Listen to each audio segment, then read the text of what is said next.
Hello વિદ્યાર્થી મિત્રો, સ્વાગત છે તમારું આજના વિડીયોમાં। વિદ્યાર્થી મિત્રો, હાલના સમયની અંદર ઘણા બધા વિદ્યાર્થીઓ નીટની પ્રિપરેશન કરતા હોય, પણ આ પ્રિપરેશનની અંદર ઘણા વિદ્યાર્થીઓ નાની નાની ભૂલોને કારણે નીટને ક્રેક કરી શકતા નથી।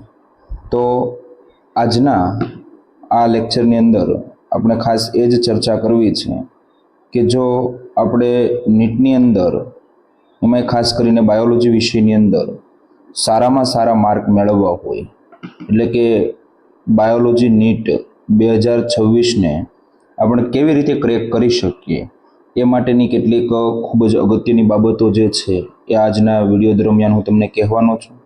તો વિડીયો છેલ્લે સુધી જોવાનું ભૂલતા નહીં કે નીટની અંદર આપણે સફળ થવું હોય તો કઈ કઈ બાબતો બાયોલોજીની અંદર અગત્યની બની શકે કે જે તમને બાયોલોજીની અંદર 360માંથી 360 માર્ક અપાવી શકે, બરાબર। અને આ ગોલને એચીવ કરવા માટે આપણે કયા કયા પ્રયત્નો, કઈ રીતનું પ્લાનિંગ કરવું જોઈએ એના વિશે આપણે આજ ખાસ વાતો કરવાના છીએ। તો છેલ્લે સુધી બન્યા રહેજો મિત્રો। પહેલો મુદ્દો આપણે વાત કરીએ કે જે આપણી 11 અને 12 બંને ધોરણની જે એનસીઈઆરટીની બુક છે એને બરાબર રીતે તમારે વાંચવાની છે અને બરાબર રીતે સમજવાની છે। હવે ઘણા વિદ્યાર્થીઓ મેજર જે મુખ્ય ભૂલ છે એ અહીં કરી બેસતા હોય છે। કઈ ભૂલ સર? તો કે ભાઈ ઘણા વિદ્યાર્થીઓ માત્ર ને માત્ર જે બુક હોય એને વાંચવાનું રાખતા હોય, બરાબર, પરંતુ એને સમજતા નથી। એટલે કહેવાનો હેતુ એ છે કે વાંચવું અને સમજવું આ બંનેમાં ખૂબ મોટો ફરક છે। શું ફરક છે? તો ઘણા છે એક નિયમને ફોલો કરતા હોય। કઈ પદ્ધતિ? ગોખવા પદ્ધતિ। તો મિત્રો, ગોખવા પદ્ધતિથી નીટ કદાપી ક્રેક ન થાય, કારણ કે જો તમારે નીટને સારી રીતે તૈયાર કરવી હોય, સારી રીતે તમારે નીટની અંદર માર્ક્સ કવર કરવા હોય તો તમારે બુકને જે છે એ સમજવી પડે। સર, બુક સમજવી એટલે? તો કે કોઈ ફોર એક્ઝામ્પલ કોઈ મુદ્દો છે તો એને બરાબર રીતે ધ્યાનથી તમે એને વાંચો અને એનો અર્થ ગોતવાનો પ્રયત્ન કરો કે એ મુદ્દો અથવા એ લાઈન આપણને શું કહે છે, બરાબર। એ સમજ્યા બાદ બુકની અંદર આપેલ દરેક જે અંગ્રેજી શબ્દો હોય, ખાસ કરીને ગુજરાતના બાળકોને આ તકલીફ પડતી હોય કે ગુજરાતી શબ્દ આવે તો એને બરાબર રીતે સમજાઈ જાય, પરંતુ કોઈ અંગ્રેજી શબ્દ મૂકી દીધો હોય તો વિદ્યાર્થીઓને તકલીફ પડતી હોય। એટલે અંગ્રેજી શબ્દો સાથે સાથે તૈયાર કરવાનું રાખો, બરાબર। અને સાથે સાથે વાત કરવામાં આવે તો કે ટેક્સ્ટબુકની અંદર આપેલી દરેક આકૃતિઓને બરાબર રીતે તૈયાર કરો, બરાબર। આકૃતિઓની સાથે સાથે એમાં દર્શાવેલું નામ નિર્દેશન બરાબર રીતે તૈયાર કરો।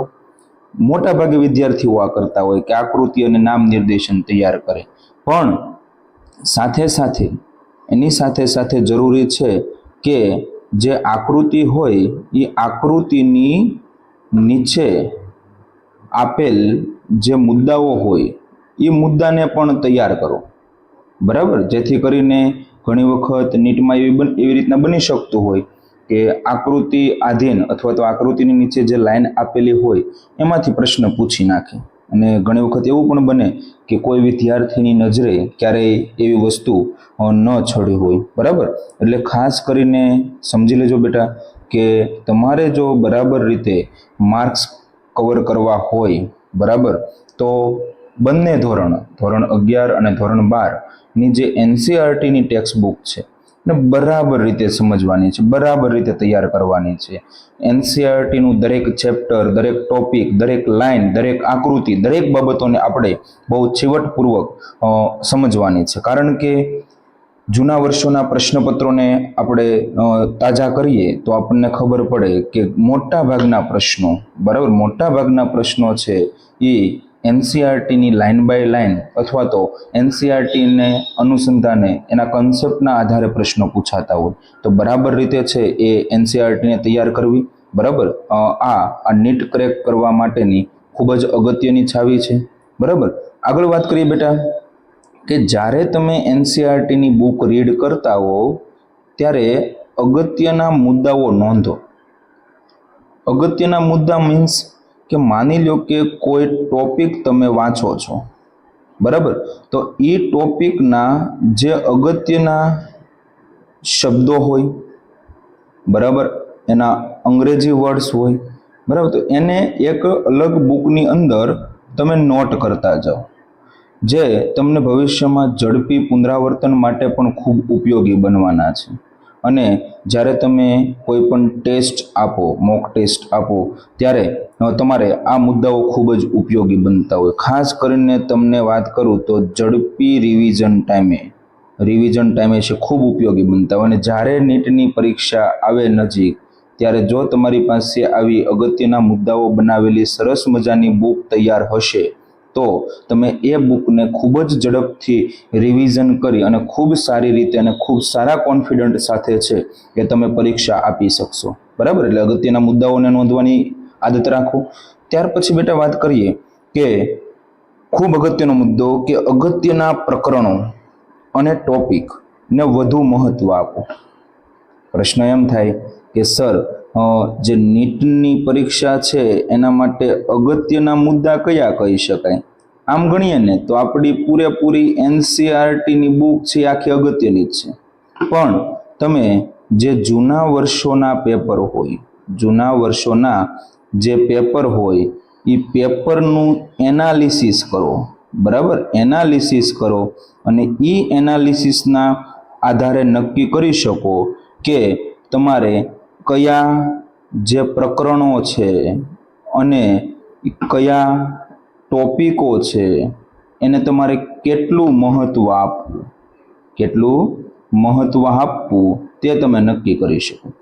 ઉદાહરણ તરીકે હું તમને એક વાત કહું તો કે ધોરણ 11 જે છે એની અંદર તમારે ટોટલ 1 થી 19 ચેપ્ટર તૈયાર કરવાના હોય અને ધોરણ 12 જે છે એની અંદર તમારે 1 થી 13 ચેપ્ટર તૈયાર કરવાના હોય. હવે જૂના વર્ષોના પેપરના એનાલિસિસના આધારે જો તમને કહેવામાં આવે તો 1 થી 19 ચેપ્ટર છે એમાં જે તમારો વિભાગ છે સેલ બાયોલોજી, આ ખૂબ જ ઇમ્પોર્ટન્ટ સાબિત થતો હોય. તો આ સેલ બાયોલોજીના 3 ચેપ્ટર છે. ચેપ્ટર નંબર 8 કોષ જીવનનો એકમ, ચેપ્ટર નંબર 9 જૈવણુ અને ચેપ્ટર નંબર 10 કોષ ચક્ર અને કોષ વિભાજન. આ ચેપ્ટરને વધારે મહત્વ આપવું કારણ કે આમાંથી પ્રશ્નો આવવાની શક્યતાઓ છે ખૂબ વધારે રહેલી હોય છે, બરાબર. આ તો મેં તમને ઉદાહરણ આપ્યું છે, પણ આવા ઘણા બધા ચેપ્ટર્સ અને ઘણા બધા ટોપિક્સ હોઈ શકે. એવી જ રીતે બેટા વાત કરવા જઈએ ધોરણ 12ની અંદર, તો ધોરણ 12ની અંદર જે જીનેટિક્સ જે છે એ ખૂબ અગત્યનું રહેતું હોય. એટલે કે ચેપ્ટર નંબર વાત કરીએ તો chapter number 4 and chapter number 5 એટલે કે આનુવંશિકતા અને ભિન્નતાના સિદ્ધાંતો અને આનુવંશિકતાનો આણ્વીય આધાર, જે 2 ચેપ્ટર જીનેટિક્સના છે એ પણ નીટ માટે ખૂબ જ ઇમ્પોર્ટન્ટ રહેતા હોય છે, બરાબર. આ તો ઉદાહરણ છે, પણ તમે આવા દરેક મુદ્દાઓ જૂના વર્ષોના પ્રશ્નપત્રોના આધારે તમે અગત્યના કરી અને તમારે એને વધારે મહત્વ આપવું જોઈએ, જેથી કરીને છે કે તમે સારી રીતે છે એ નીટ બાયોલોજીની તૈયારી કરી શકો અને સારામાં સારા માર્ક્સ છે તમે પ્રાપ્ત કરી શકો, બરાબર. મિત્રો આગળનો મુદ્દા ઉપર જઈએ. ખૂબ જ અગત્યનો મુદ્દો, ખૂબ ઇમ્પોર્ટન્ટ મુદ્દો એટલા માટે છે કે મુદ્દો વાત છે પુનરાવર્તન, રિવિઝન, બરાબર. કે ઘણા મિત્રો શું કરતા હોય કે કોઈ ચેપ્ટર, માની લો કે ચેપ્ટર નંબર 1 છે એ આજે વાંચ્યું, પછી એને 1 મહિના સુધી એને યાદ જ ન કરે, તો શું થાય? સ્વાભાવિક છે કે 1 મહિના અગાઉ વાંચેલું ચેપ્ટર ફરજિયાતપણે આપણને શું થાય? ભૂલાઈ જાય. અને આવું ન થાય એટલા માટે પુનરાવર્તનનું સરસ મજાનું તમારે આયોજન બનાવવું જોઈએ.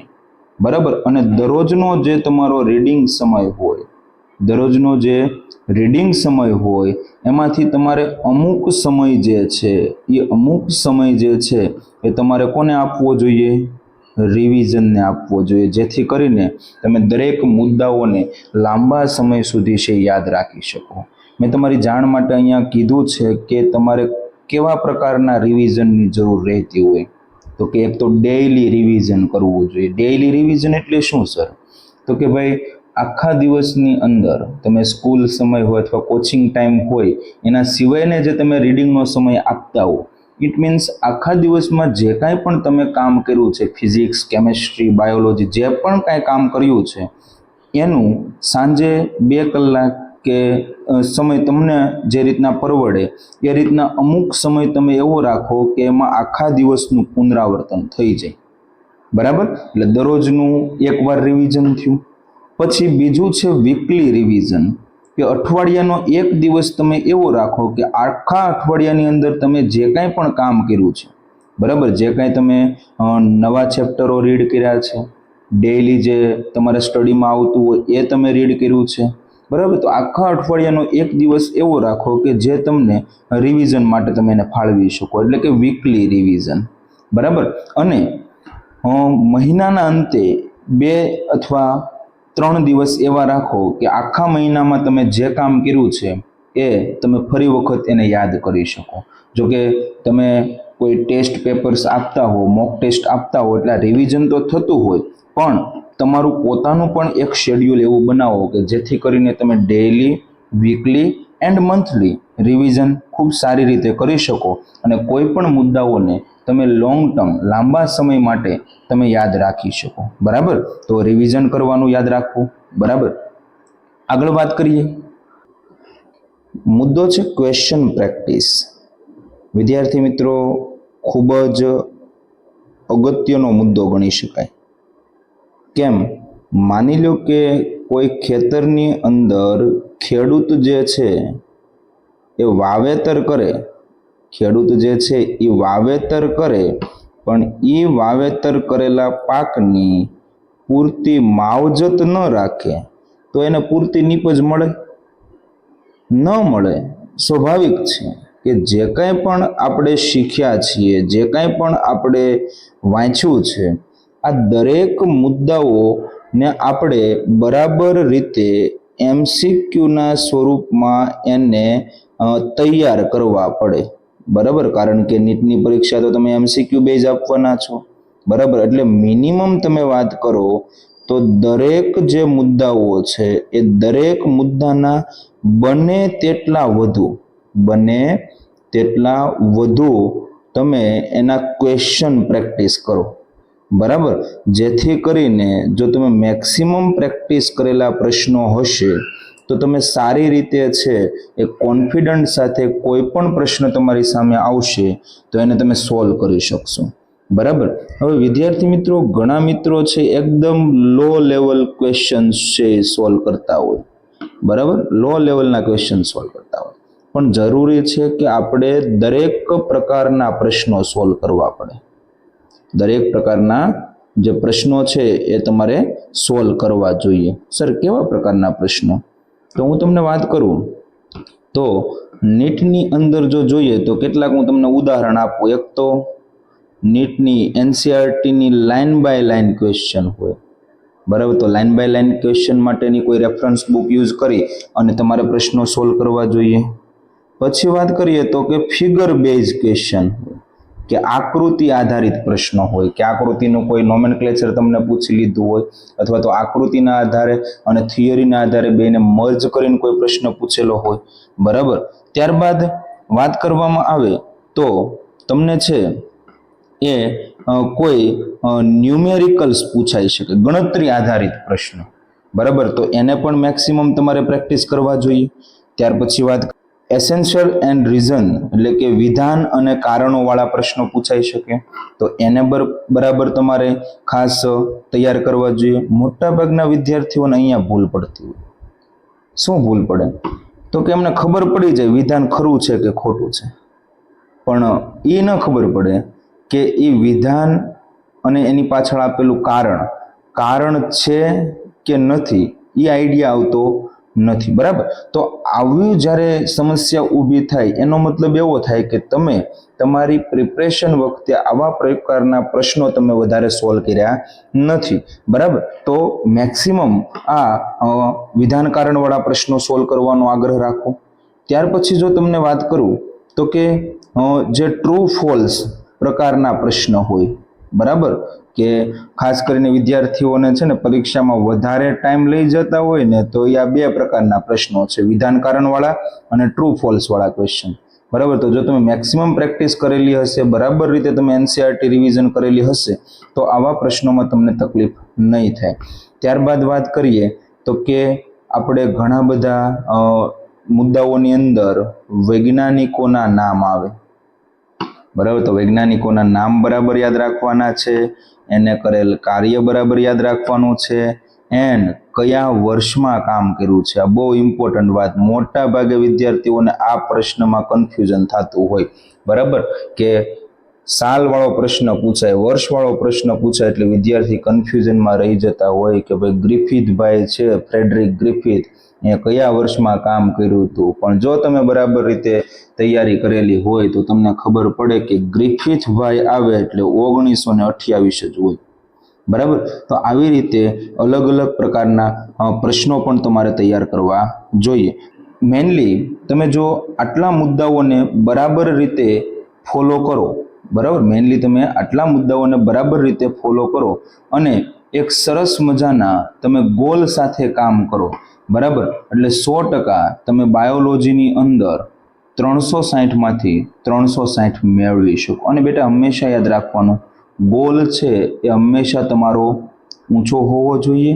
અને બીજી વાત કે એ ગોલને પ્રાપ્ત કરવા માટે તમારે પૂરતી શું કરવી પડે? મહેનત કરવી પડે, બરાબર. તો જ તમે તમારા ગોલને એચીવ કરી શકો. બેટા એમ કહીએ ને કે આ નીટ અને સાયન્સની દુનિયામાં એકવાર તમે પ્રવેશ કર્યો છે એવું સમજી લો કે સાયન્સ જે છે એ એક દરિયો છે, બરાબર. સાયન્સ છે એક દરિયો છે અને એ દરિયાની અંદર તમે ધકેલાણા છો, બરાબર. હવે તમારે નક્કી કરવાનું છે કે એ દરિયામાંથી તમારે તરી અને સામા કિનારે પહોંચવું છે કે તમારે ડૂબવું છે, બરાબર. બધા વિદ્યાર્થીઓ એવી જ ઈચ્છા રાખતા હોય કે સર અમારે તો તરવાનું છે, અમારે તો તરવાનું છે, બરાબર. તો તરવા માટે તમારે એક ચોક્કસ ગોલ બનાવવો પડે અને ચોક્કસ ગોલના અનુસંધાને પૂરતી તમારે મહેનત કરવી પડે, બરાબર. તો આવા સરસ મજાની માહિતી આપણે આજના વિડીયોની અંદર મેળવી, બરાબર. જો તમને સારું લાગે તો આ દરેક મુદ્દાઓને બરાબર રીતે ફોલો કરજો અને સારામાં સારી તૈયારી કરી અને તમે સારો એવો તમારો ગોલ જે નક્કી કરેલો છે એને પ્રાપ્ત કરો એવી આશા સહ અસ્તુ.